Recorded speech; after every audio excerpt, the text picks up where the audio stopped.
Hello, welcome. This is Gentiana Tabaku, and I am presenting for you today the presentation that we were supposed to do in class as a group. And our group was supposed to, do research about coronary artery disease. And this was one of the diseases that I kind of was interested too, because I have, also I have some family members that are affected by coronary artery disease, and that's my brother. So I was kind of, excited to research for it.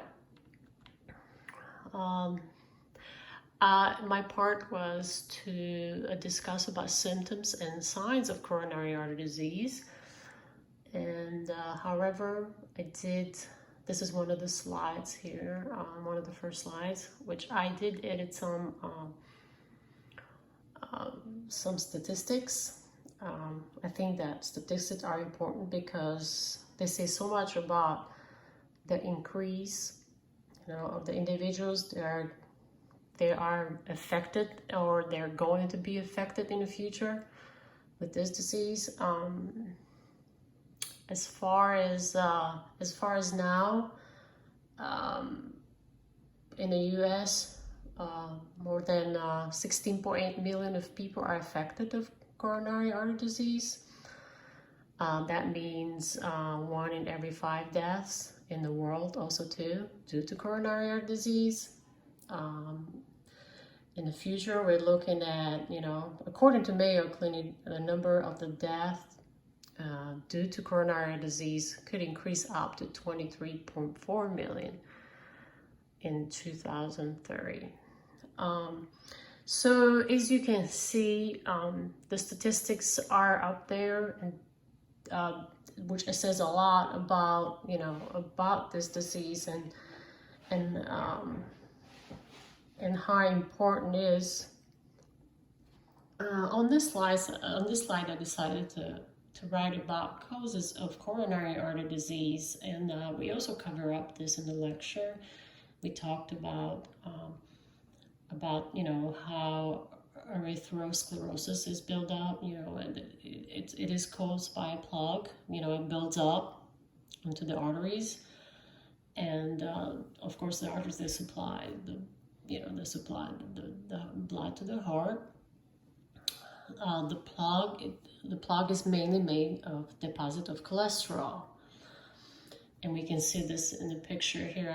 It's not one of the best pictures here, but and it's probably a little hard to see. But however, we can see the plaque over here, where it starts at the lining of the artery, and the plaque can grow with the lining, and it can get to the point where it could be partially blocked or totally blocked, and it can stop the blood flow going into the artery and supplying the veins, the muscles, and the heart.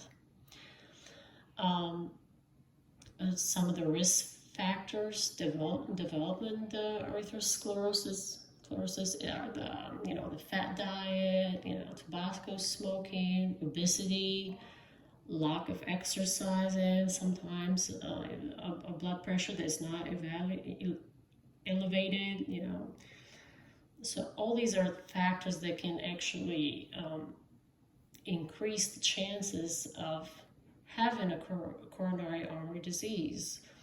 So these are some of the causes. On this slides, I'll be explaining some of the symptoms that are related to coronary artery disease. The first one is the heart attack, which is the first clue of the coronary artery disease. With the heart attack, we have to really pay attention to the symptoms. If we have a patient that is complaining to similar, symptoms that are listed here, we really have to pay attention to that patient, because the patient could be having a heart attack due to coronary artery disease. Another symptom is the chest pain or discomfort, of angina, which I didn't know what angina meant, so I had to do a little research about angina. Angina it's a severe pain in the chest or in the left arm, caused by the blockage, by the coronary heart disease. Angina can it's like a buildup, inside the artery, causing them to narrow, and that causes the pain. This could really cause a problem because of the blood flow to your heart muscle and to the rest of the body. So other symptoms that are related to coronary artery disease are the weaknesses, lightheadedness, nausea, cold sweat, pain and discomfort in the arm and shoulder, shortness of breath. Sometimes we really have to pay attention when the patients are pointed to, and listen to what they have to say, and because sometimes these signs could lead to a heart failure, and where the heart can't pump blood like it should be pumping, and that could be a serious problem. It could be a serious condition, and the patient needs immediate, needs attention right away, to help them. These are some of the symptoms that are related to coronary artery disease. This is the last slide I'm covering, and I'll be talking about signs related to coronary artery disease. And as I stated on the previous slide, the first sign would be a chronic stable of angina that initiates, the sign of the coronary artery disease. So a feeling of discomfort, heaviness, or pressure. Professionals look for pain that radiates sometimes in the jaw, shoulder, and back, or arm. So pretty much all these symptoms are related to angina, which I talked before. It's caused by the artery blockage, which again, it leads to feeling of discomfort, heaviness, or pressure. And relating this to my brother, going back to my brother again, I remember that he told me that he was going up the hill, and he got to the point where he could not breathe anymore. He had this heaviness and pressure in his chest, got to the point that he couldn't walk anymore. He knew that he was in trouble, and that it had to do something with his heart. So as a healthcare professionals, we need to pay attention to the patients and observe them, examine them, and give them the help that they need to.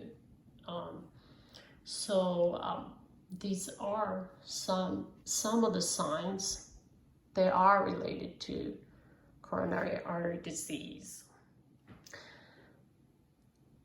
So this was my presentation, and I tried my best, and I am sorry for the view. It's not one of the best views, but this presentation was done by, on my phone.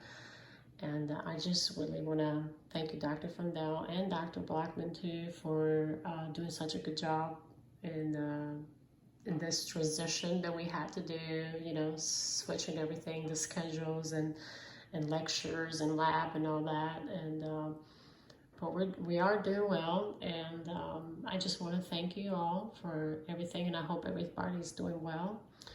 I do want to say that I have cut myself a few times trying to say coronary artery disease. I wanted to say coronavirus or COVID-19, but I have stopped myself. However, thank you again, and you all have a great day.